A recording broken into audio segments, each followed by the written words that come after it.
来看要争取国民党总统参选人提名的鸿海创办人郭台铭，伊指控讲，民进党政府要买 BNT 疫苗的时，就是因为坚持要用独立的台湾政府来签约，才买无成。卫生福利部昨暝就发声明反驳，早起搁再开记者会，嘛公布4份当初采购的合约文件，来证明讲当初甲 BNT 的合约代表方是写卫生福利部一关署，绝对是无意识形态，嘛强调讲真相是袂当互抹黑。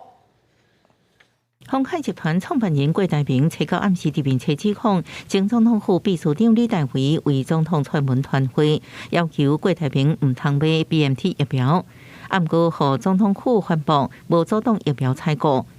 郭台铭初10早起参加英联基金会活动时阵表示，民进党内部有人动疫苗。我得到的消息，民进党内部有不同的派系，有不同的意见。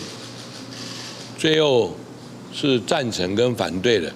最后听说是最大的派系赢了，所以这个我认为李大为他也是传达命令吧。我们绝对没有挡疫苗，而且是帮忙去取得疫苗。那另一方面，挡疫苗是我们被挡。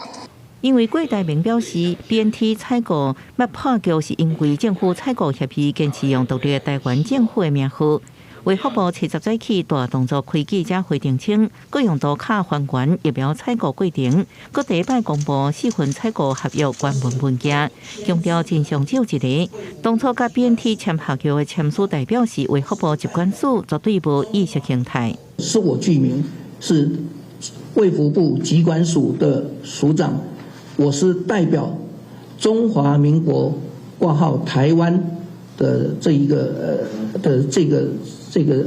个政府来签署的。如果要用个人或公司或法人的名义去购买疫苗，在这疫情期间，事实上是没有办法的，因为有很多相关的免责的规定，必须由国家来承担，所以一定是由政府来购买。卫福部指出，当初甲 BNT 签约最后阶段时阵，对方要求咱删除中文新闻稿内容5个2字，隔天咱就调整做台湾了后，都无消息。对此感觉真遗憾。不过对鸿海台积电甲组织基金会3团体愿意疫苗照顾个人健康，也是非常感谢。记者综合报道。